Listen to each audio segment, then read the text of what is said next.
To our channel. So today in this video we are going to discuss about how to animate AI images using Pika Labs. So without wasting much of our time, let's get straight into the video. So if you want to animate AI images using Pika Labs, then all you got to do is simply go to Pika Labs.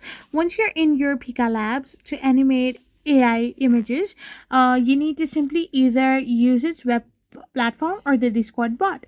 So the process involves uploading your image and adding text prompt or using built-in controls to guide in the animation. You need to access the Pika Labs.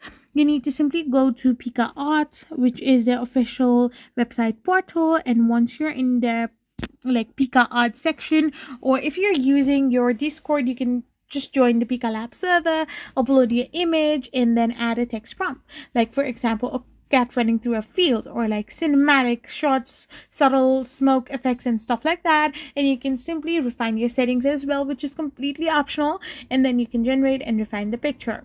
So this is how you can simply animate AI images using Pika Labs. I hope you found this video helpful, so don't forget to hit that subscribe button and to give us a thumbs up. We will be back again with more informative videos. Thank you for watching.